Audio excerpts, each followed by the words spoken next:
Bonjour à toutes et à tous et bienvenue dans ce nouvel épisode du Digital Download. Oops. Good afternoon, good morning, and good day, wherever you may be joining us from. Welcome to another edition of the Digital Download, the longest-running weekly business talk show on LinkedIn Live, now globally syndicated on TuneIn Radio through IBGR, the world's #1 business talk, news, and strategy radio network. Today on the Digital Download, we're dismantling the illusion of the perfect prospecting message. Have you ever received a pitch that was incredibly well-researched, flawlessly written, and perfectly targeted, but still felt entirely wrong? That is the blind spot of personalization in the age of AI. We optimize the message for the target, but we completely forget to include the author. Business that always been a meeting between two humans, not a transaction between a buyer and a machine-generated value proposition. But before we kick off the discussion, let's go around the set and introduce everyone. While we're doing that, why don't you in the audience reach out to a friend, ping them, and have them join us? We strive to make the Digital Download an interactive experience, and audience participation, as you know, is highly appreciated. Helen, would you like to kick us off, please? Yeah, thanks very much, Bertrand. Helen Mackenzie, associate at Digital Download, and definitely not a robot. Definitely a real life person here up in Scotland. Excellent, thank you, Richard.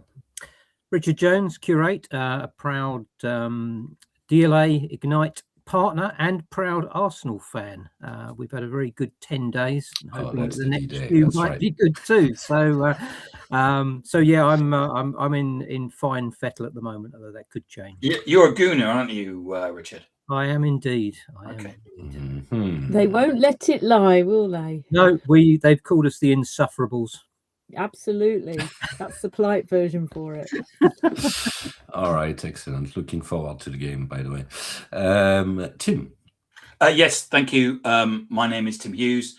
I'm the CEO of DLA Ignite and co-founder, and I'm famous for writing the book Social Selling and Influence, Using Social Media for Cold Outreach and New Business Sales, available from all good Amazon stores. Of course. Well, thank you, Tim. And myself, Bertrand Godillon. I am the founder and managing partner of Odysseus & Co., a very proud DLA Ignite partner. I'll say hello to Tove because she's in. Hi, Tove. Welcome. All right. Thank you all. Let's start with a foundational question. Why a too perfect, frictionless message now instantly triggers suspicion from buyers? Who want to take this one? Have you noticed it over like the last 2 years? It's become, you used to get these things that were just like completely not targeted, and now you get these things, and it's obvious that they've scraped the last blog you've written, or the and then it will be something, it will say, Tim, it's amazing that DLA Ignite has done so well, especially with social selling. We've got some fish for sale. Would you be? It's like, what?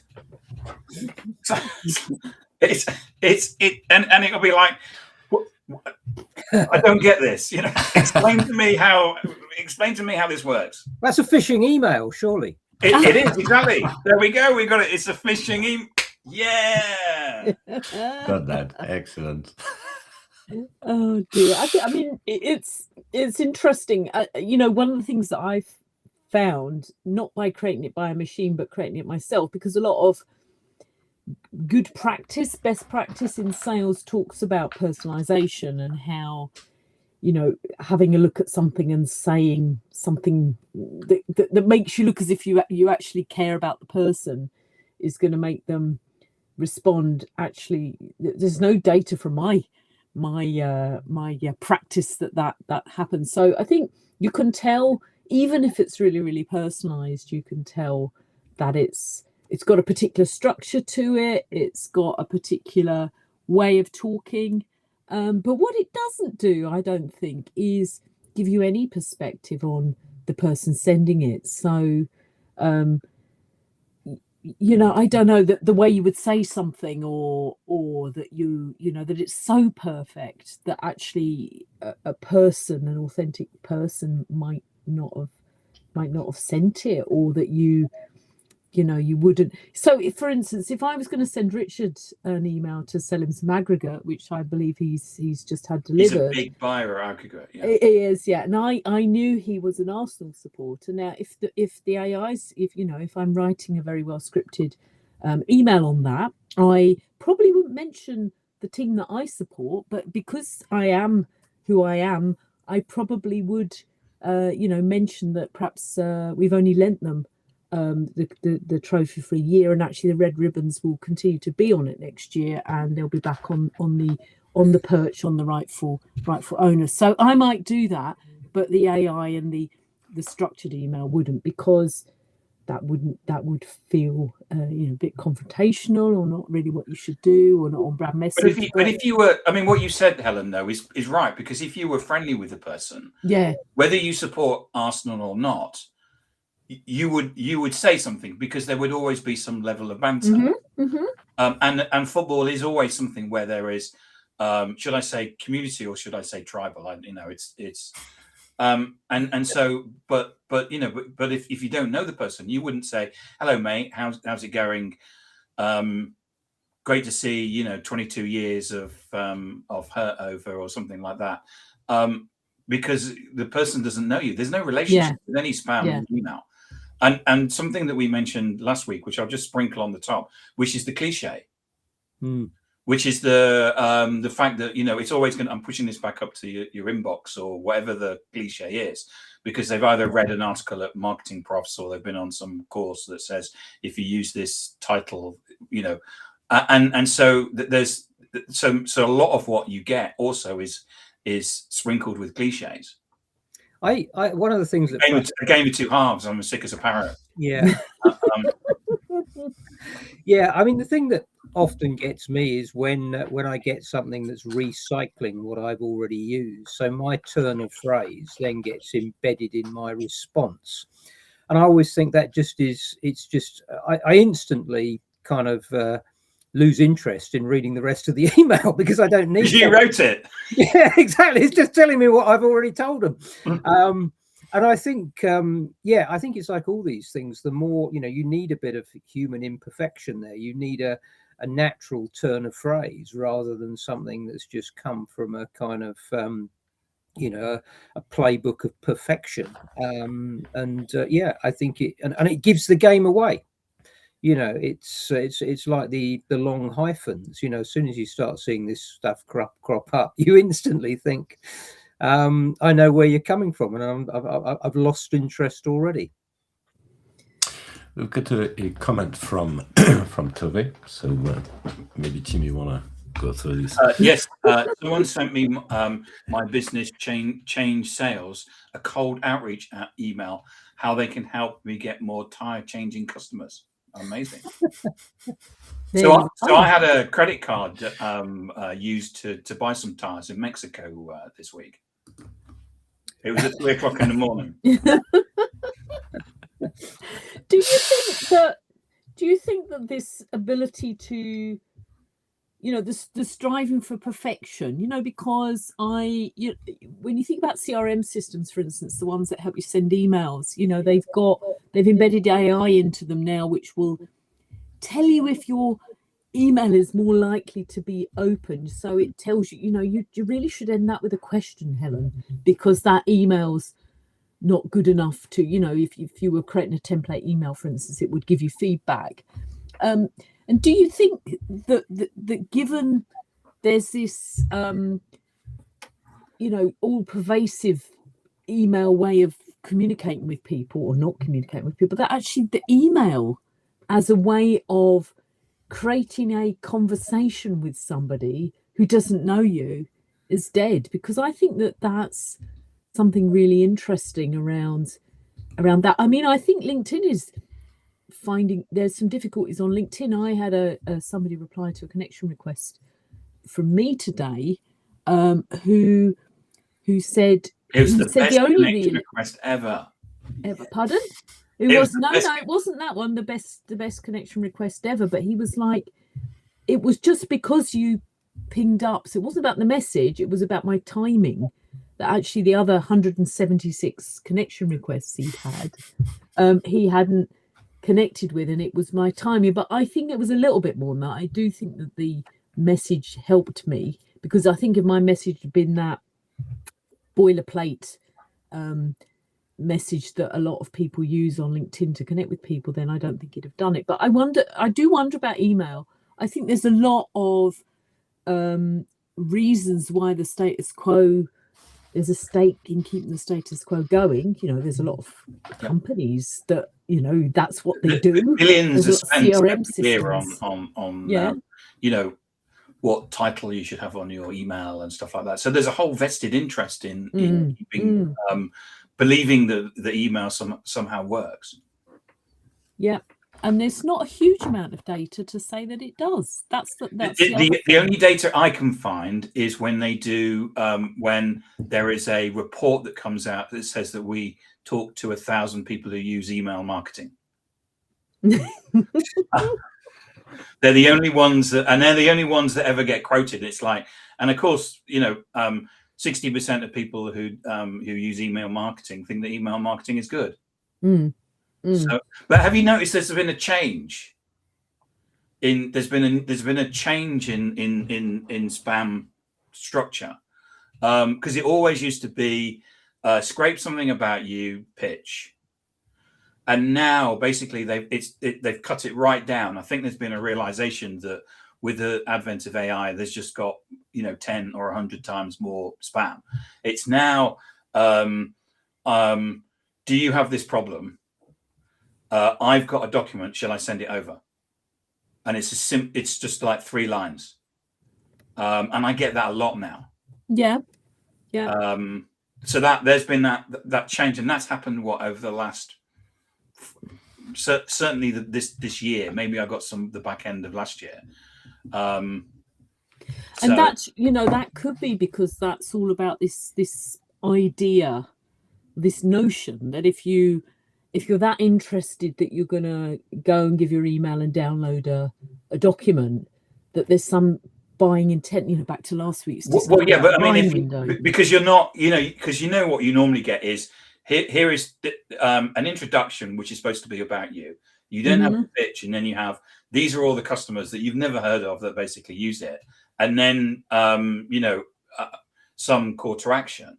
Whereas what they're coming through is, a micro, it's a micro, this is what we've got. And it's usually, there's some sort of document, like a 20-page report on how to use Facebook ads. Which I'm just totally not interested in, shall I send it over? Because then actually that requires instant action. It's not something that you would ever. All you have to do is just reply, so you can just do that. So it's not like you're ever having to. I'm going to put that and I'll think about it next week. It is you would get instant action. So you're going to get people that are going, if you sent it to, so I get stuff because I'm the CEO. So, and people think I make decisions on things. I don't. And most CEOs don't make decisions on things. It's a complete fallacy. I've never worked in an organization where the CEO made a decision, and I've been working for 35 years. So it's a complete and utter fallacy that CEOs make decisions. We don't. We have people that advise us, that we employ to make decisions. And so I get stuff coming through about, and it would be, and I would immediately reply or not. I wouldn't even send it on to somebody, because sometimes they're expecting someone for me to send it on in the organization. Am I waffling, or do you understand what I mean?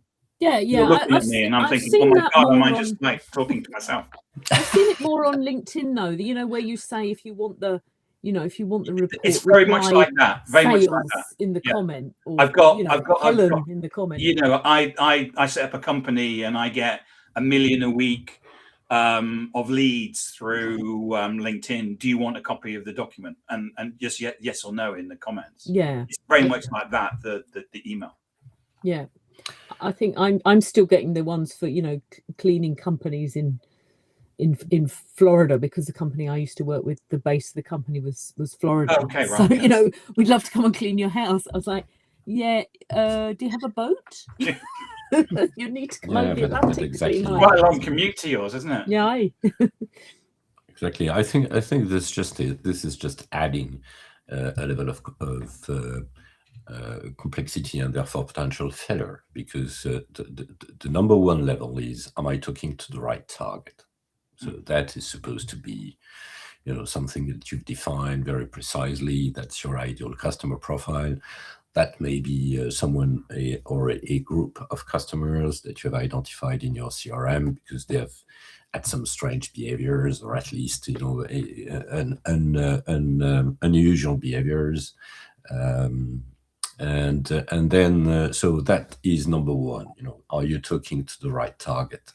And then number two is personalization. So now I want to become smarter as an organization and have a very, very personal message. But what's the source for that? We probably have, if we're talking LinkedIn, as probably the source is going to be a CV. So how can you be personal with a CV? That is something that you know, I think is just a very, very challenging and risky approach. Because if it's too detailed, then obviously there's also the issue factoring in now the volume, because that's what it is. This is all about volume. Then the likelihood that you are going to be missing the target is actually quite high. And that's probably why when we get a message which is far too precise when it comes to your LinkedIn profile, your experience, maybe some things that you've said, given the volume and the fact that you may not be exactly the appropriate target, this is what, from my perspective, make it completely, you know, feel completely wrong. It first looks interesting, but then when you read it, you say, you know, how can this guy, you know, spend so much time on my profile to understand all of this? This has been automated. This is AI driven. There's no question.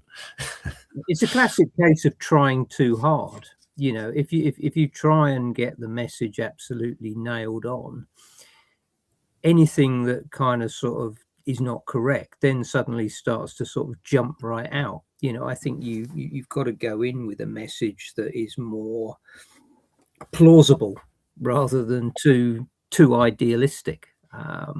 You know, it's I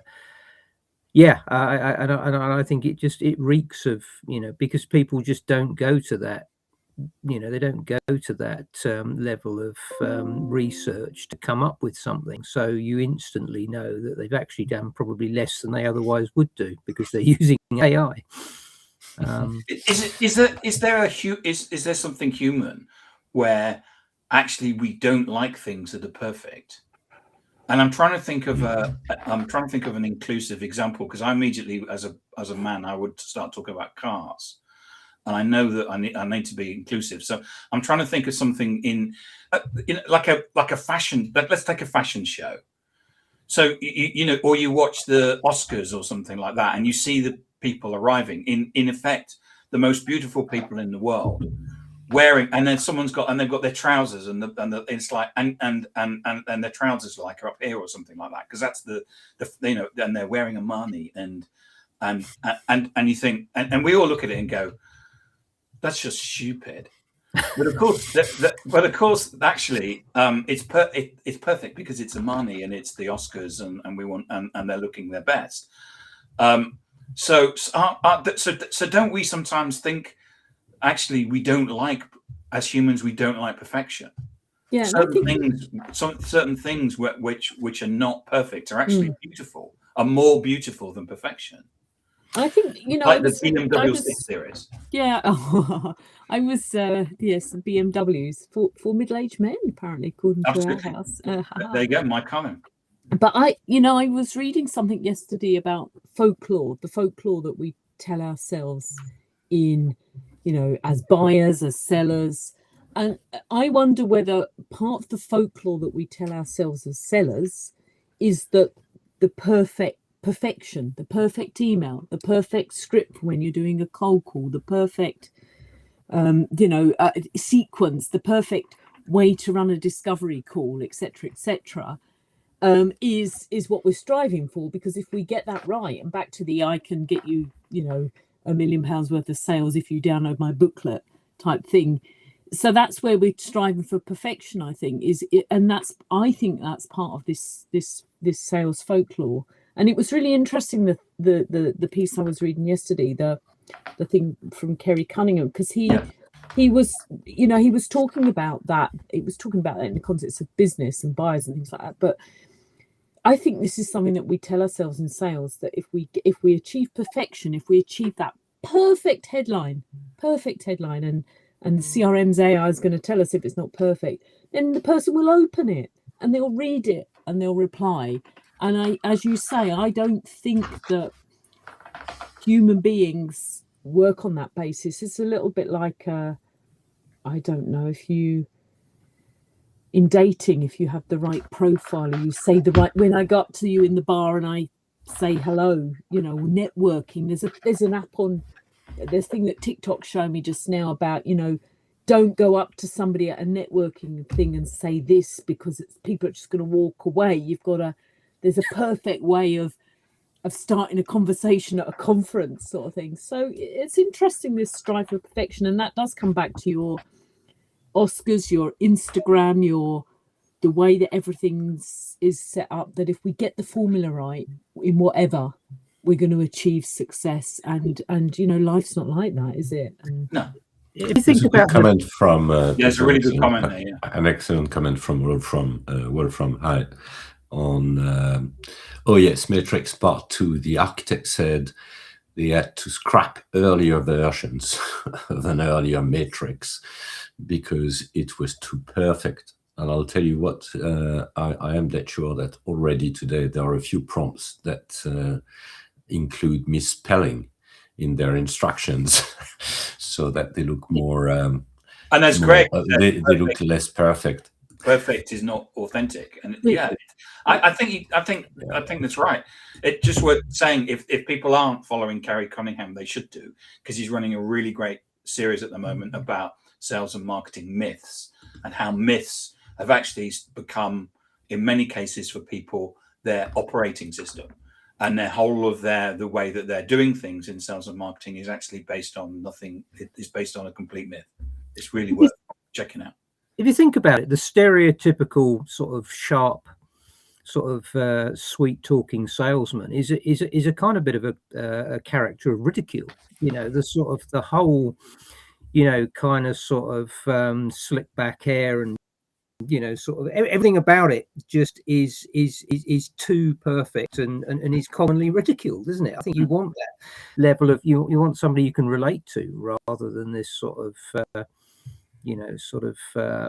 I guess sort of perfect persona identifying individual who simply doesn't exist. And also somebody that's very vanilla is just so forgettable. That's the other thing, that if you go back to your, I've got to have my hair slicked back and say the same thing and be dressed the right way, then actually, you're just not going to remember somebody. So I think that's so important. We've talked about this before on the digital download, about that, when buying decisions are made, back to the whole purpose of sending the email is to connect with somebody that might buy what you're selling. And that the decisions are made, 95% of the buying decisions are made by awarding to suppliers who are known at the start of the process. So how are they known at the start of the process? Because the buyer remembers them. So there we go. They don't remember a very boilerplate perfect email that came into the box, even if that for whatever reason, was the one where you click for the report and then you started to establish a relationship. It would be much more around the human relationship, I would suggest, that they have with somebody, even if it's messaging rather than a conversation like this that makes people remember them. How many emails do we all actually take much notice of in our inboxes anyway? You know, I think that's the thing. It's not a, you know, I tend to look at stuff that I'm kind of expecting, or I know is coming from somebody that I know, but the rest of it, I don't even get past seeing it there, let alone clicking on it and reading it. Because I just don't find email an engaging way of, you know, sort of, if you want to sell to me, you're not going to sell via a random email, no matter how well. My mum, who's 88, says that email is for old people. Yeah, and I agree with them. Well, we've got quite a lot of comments. So I'd like to say thanks to Greg. This is I've been misspelling for years. Keep this. Keep this. I've been misspelling. This is the new skill. This is the new skill, Greg. So excellent. It's a new authenticity. Human fallibility. If you want Authenticity is key, Cat Lucia. Thank you for joining. Even more in today's world, we agree, and I guess this is although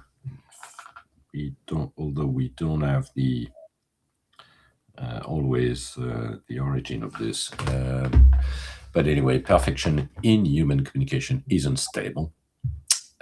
Your mood, your last meal, the weather, formulating outreaches simplifies messy humans to data points. Wow. Okay. I think that might be AI.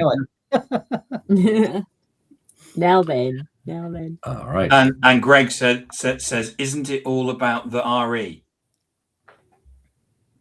Exactly. And we don't know whether he's misspelled that or not.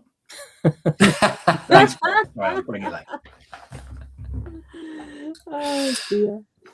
It's All definitely right. about Next the question. weather. It's definitely about the weather. So how do we is there a way to kind of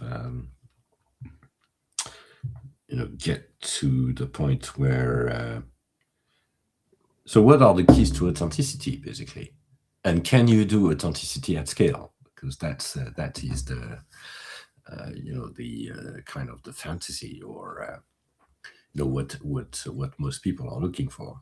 Back to I actually think that people are not looking for perfection.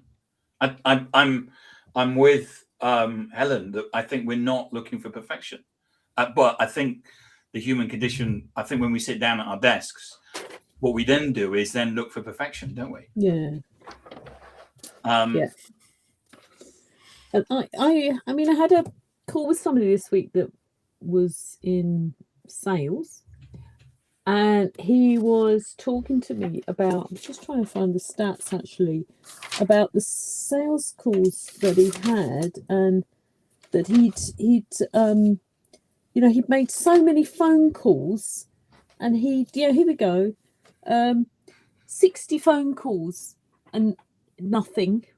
And then he'd made another 25, and he'd got like 5 calls, so 85 phone calls, and only 5, responding in any way, either to pretend they wanted to have a meeting with him or actually have a meeting. Send me a brochure. And I think this thing about scale is interesting, Bertrand, because I think I know from my experience, when things are going well, there are only so many deals I can have in active flight in a week, and actually move everything forward, without working weekends, starting early. So in a sense of how much is enough in terms of scaling for us as salespeople to return the number of successful processes, which is a closed one deal, how much is enough. And I think this, that goes back to the folklore that if only I can, make another call. There's something that I've listened to in the past, which, just make that extra call before you finish. It's like, well, if it's all about numbers and volume, like the system can send out 1,000 emails and 10,000 emails, 500,000 emails. Yeah, but in a day. Back in 1930. But this is what they do. Back in 1930, Helen, I made an extra call and I got through to the CFO and I signed a deal for three and halfness, and therefore, if I did it back in 1930, you should better do it today, Does authenticity scale though? Well, humans are a bottleneck. Yeah, I mean, the more authentic, I mean, it can't. To me, they seem to almost be at odds. Being real, you can't be real to everybody, can you? You will always. I would have thought authenticity tends to be more niche than generic. Yeah, but I do think, Richard, some of the, like when you think about buying and selling, there's some things that people buy that people sell where they're quite functional, transactional things. I don't know. We all talk about widgets as that sort of generic term for something that's a product that doesn't particularly need a sales call. So a lot of the buying that goes on in that layer of things is automated now. Either it's automated because it's through a B2B marketplace, like something like Amazon business, or there's lots of procurement technology that's trying to automate it so that you're taking the humans out of the process. So when you're back at when is it that human beings connect for that type of relationship, for a buying and selling relationship to take place? The value of the deal is bigger. So in a sense, you don't need to be. I mean, I think the thing is that if you're selling widgets, sending out the perfect, you're probably not going to need to know a huge amount about the individual you're selling the widget to. No. The fact that they are a widget buyer, and consequently, it's once things start to get a little bit more complex, that's where I think you've got to be more authentic. You've got to come across as somebody who kind of either appreciates what the other party is potentially looking for and the challenges they're facing.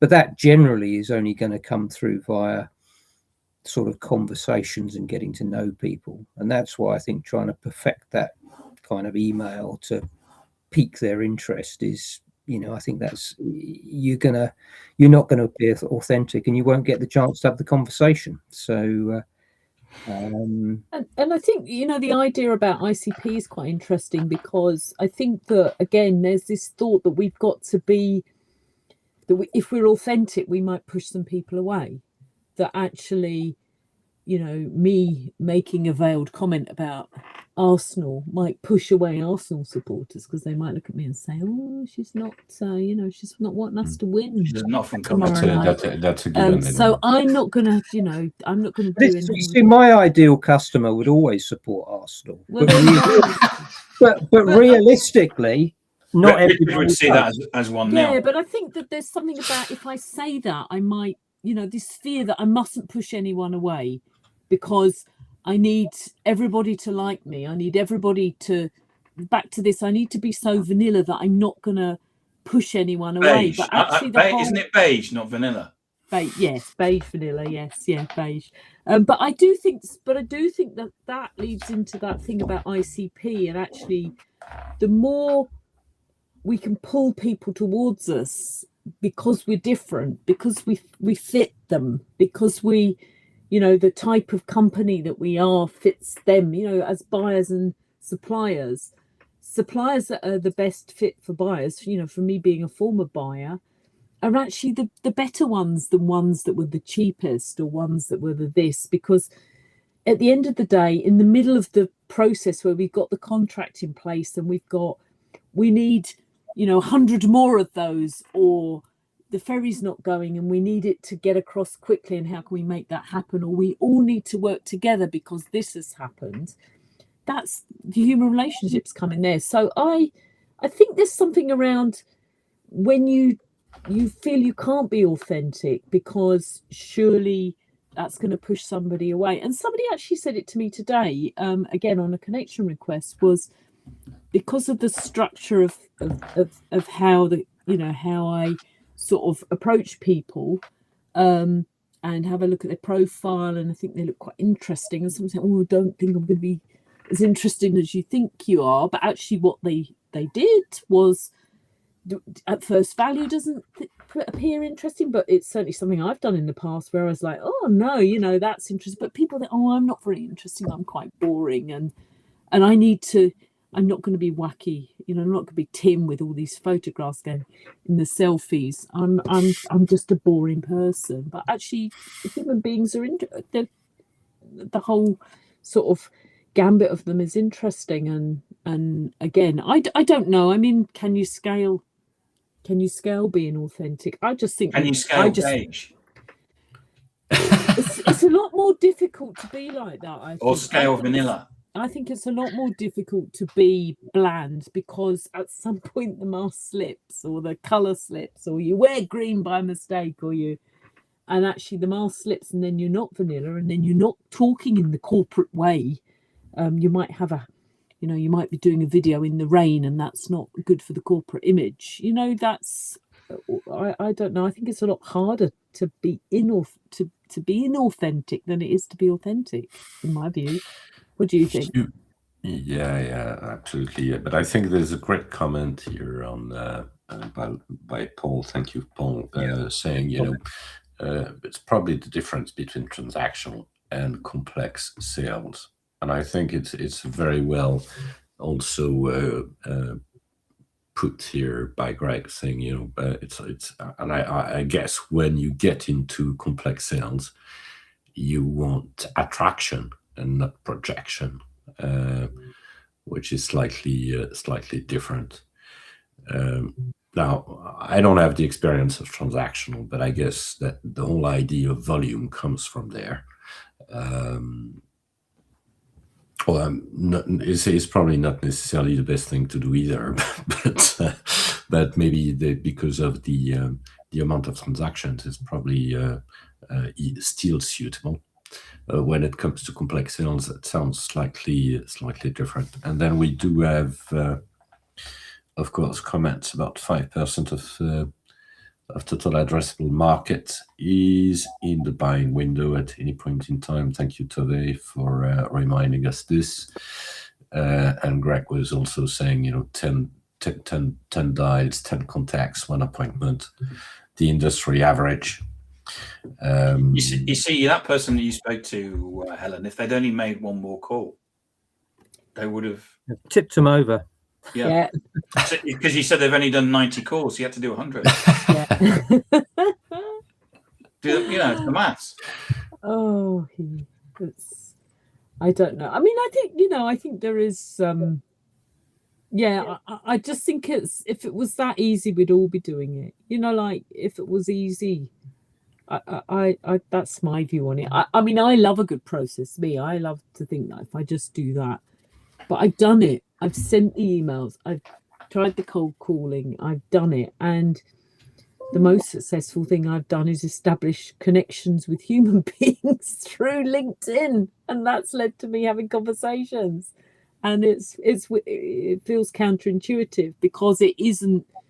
Back to your point, it's not scalable. It's not as scalable. It is scalable, but it's not as scalable as I can't do.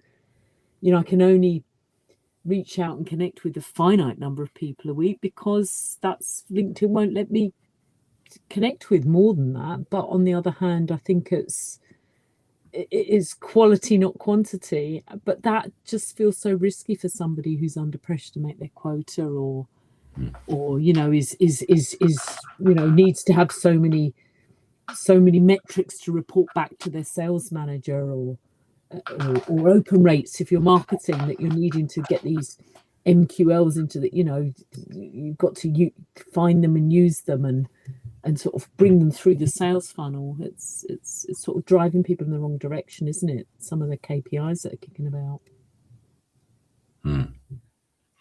Just want to make sure for our audience that we're not against AI at all.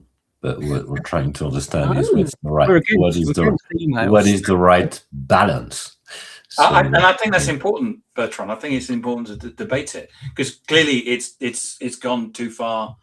We're getting things, and we've all, as Helen said, actually we don't want perfection.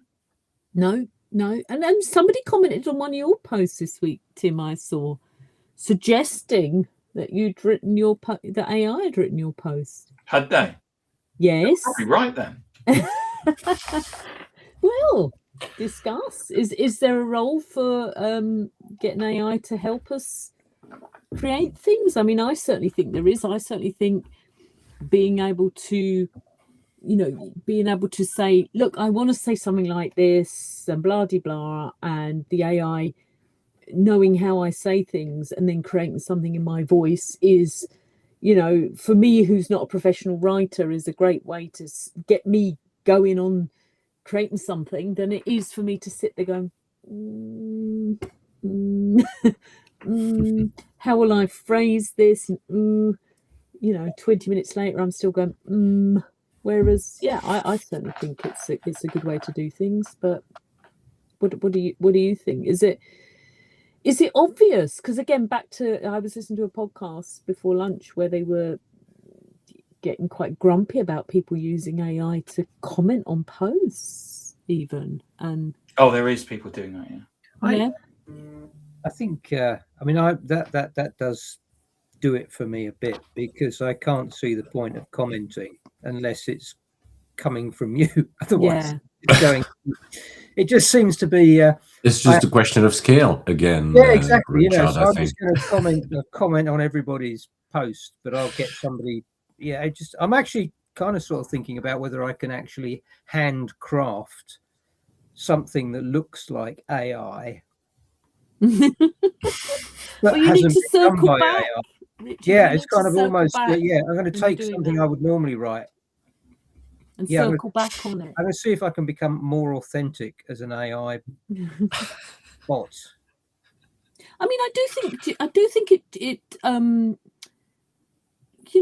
like when Tim talks about his book at the beginning of the thing. When I was writing study guides for SIPs many years ago, I had an editor, so it wasn't the case that what I put down on paper was what ended up in the study guide. There was an editing process where the editor came back to me, was a human being editor, and said, I haven't got a clue what you mean here, Helen. Can you write it? So, anything that's, the best novels in the world probably had an editor. So they all have it. Yeah.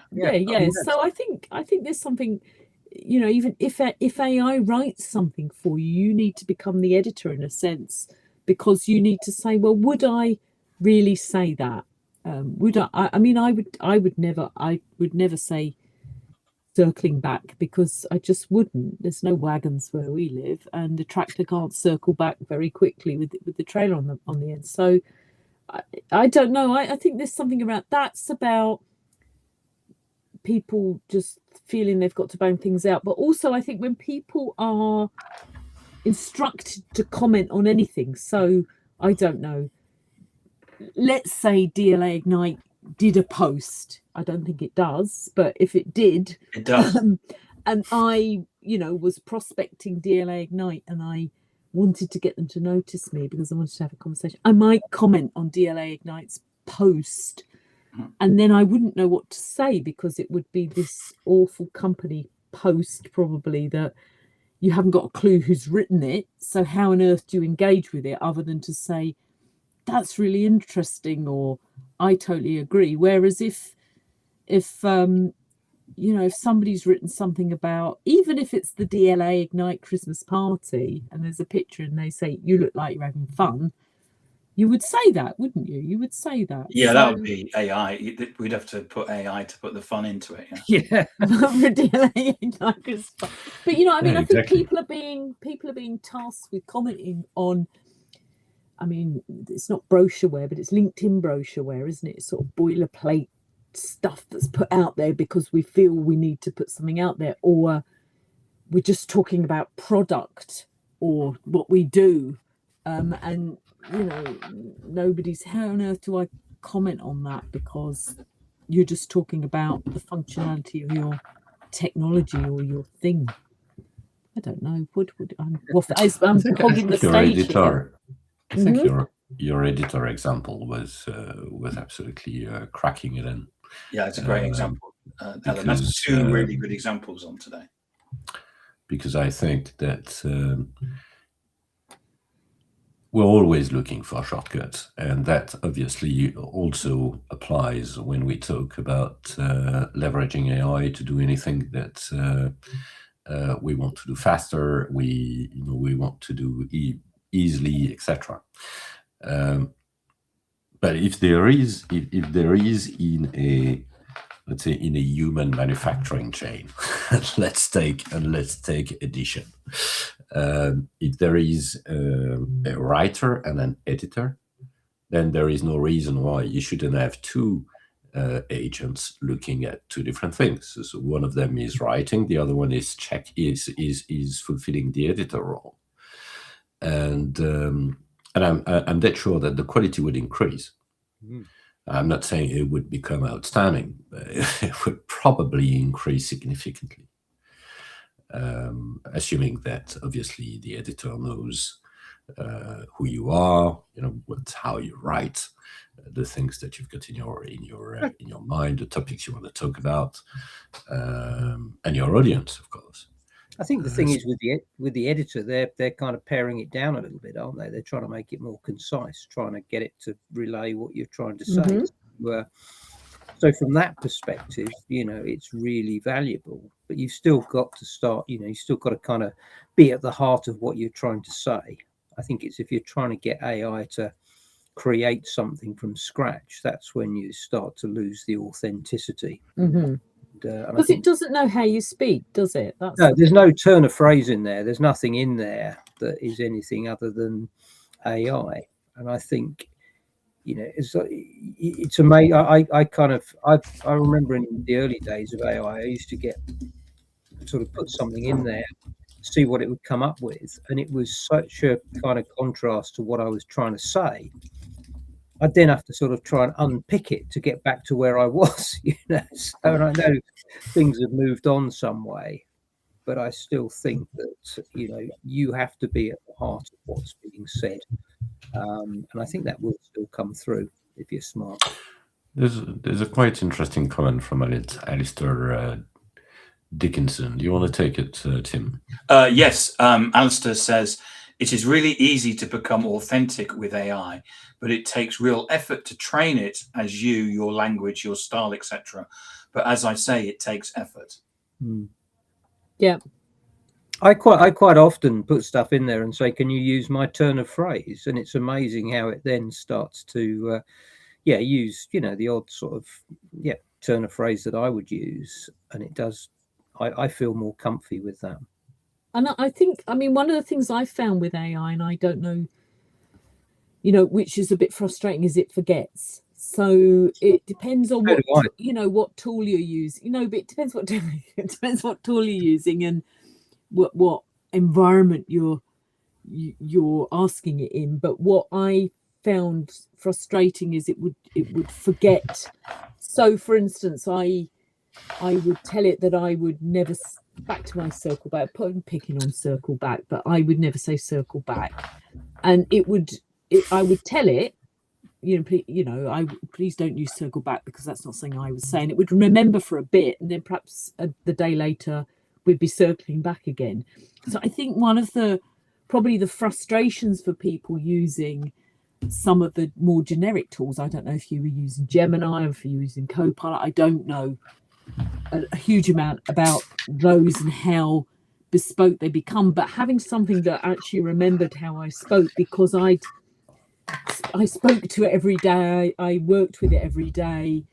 It would use scunnered if I wanted to say scunnered. It would use a belter if I wanted to say it was a good piece of content or whatever, because that's what I would say, is really helpful. And I think a lot of people are struggling because they're sort of using these boilerplate applications, so they do keep forgetting what they're doing. I also think AI is trying to get us to speak in a very sort of professional, official way. It's a bit like when you used to go to a conference and there was a sort of, a smart casual dress code. So we all knew that meant, a suit without a tie, or a, for women it might be your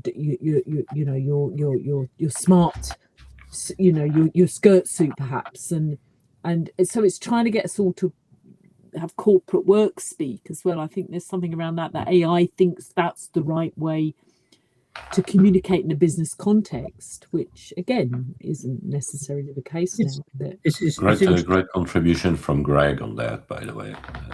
If you want to take it, Greg was responding to Alistair Dixon, and he said, we have 9 writing personas that write in defined style. Those styles evolve. We have monthly reviews. We've combined writing styles, say from Stephen King, I assume, mixed with Bourdain, etc., and we give them an experimental history for their perspective, not perfect, evolving. There's lots of work in this space anyway. So would they make me talk like Stephen King then? Is that what you're saying? Clearly, yes. Rather than Yes. if I wanted to be Maya Angelou, could I be with a fantastically lyrical style is that for what's that for, to train a model? Or I've never come across that. Training models using all those different writers. Yeah.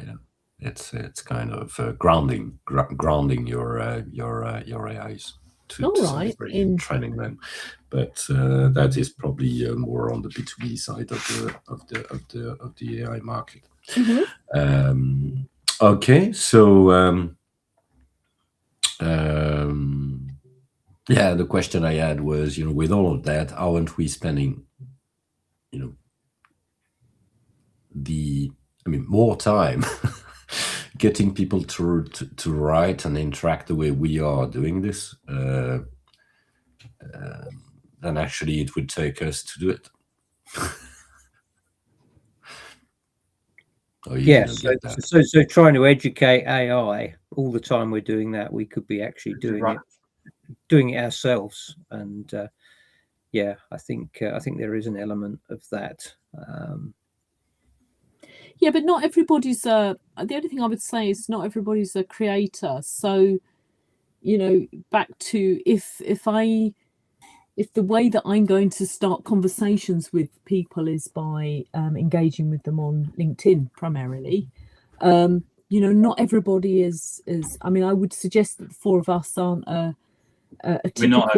typical sample of people, and people are very worried about what they put out on LinkedIn, because that's their work, that's their sort of professional space. And what if I say something I shouldn't, or what if I look a bit foolish, or what if I share something about, it seems to me the only thing we're allowed to share at the moment is when we've run the London Marathon, done something for charity, or have something our children have done that we're very proud of. And anything that's outside of that, feels, and if that's not me, how do I then talk about things on LinkedIn? So I think that's where AI, using the technology comes in to help people. It helps give people confidence. It helps people totally agree. Get a cadence going. And as I say, not everybody doesn't mind if they've got a woolly hat on and they do a video and nobody can hear the sound because the wind's so strong that the sound doesn't work. If I did that and my boss was expecting me to do something that was actually that they could actually hear, I might be in big trouble for doing that. So I totally agree with you, and I think in our world, what we've seen is if you get a sample of 10 people, 20% of those people will be able to actually write something. Mm-hmm. The rest of the people won't. So 80%, if we assume that 20% of people don't give a shit, so we take the 60% in the middle, they all suffer from the blank page conundrum, which is, what do I write? Yeah, I've got nothing to say. All I'm going to do is ultimately write an advert for the company that nobody's going to read, so I won't bother. And if you read it, you won't care and you won't like it. But all of that, they're thinking all of those things, so nothing happens. So I think that you're right, Helen, in so much as that having AI as a way of helping those people and helping those people create and inspire is actually a good thing. Yeah, it's a Kickstarter, really, isn't it? Yeah. Gets Mm-hmm. the ball rolling. Because once you get on a conversation like this, you can't use, you're not going to have an avatar of yourself. It's going to be you. So You wait till next week. All right, and I'd like to thank you all for this great discussion. We talked about cliche around personalization. We talked about folklore, and I love this one. We did talk about humans being the bottleneck. Thanks for that, Tim, because that was a great one. And we obviously talked about relationships and your great editor story as well. So I love that summary, Bertrand. That's brilliant. Yeah, that's the new format. Is that the new? That's brilliant. I really like that. It all comes from my AI on the right hand side. Okay, right. All right. If you want to know more about the show, the upcoming episodes, you can. And sorry for that, Richard and Helen, you need to park, but you can flash the QR code on screen and to get our newsletter. We need to get T-shirts with that on or something. Yeah. Or visit us as well. Sorry, I'm finishing this up. Visit us at digitaldownload.live/newsletter. With that, thank you everyone. Have a great weekend and see you next time. Thanks everybody. Bye. Thanks for all the comments. Thank you. Bye.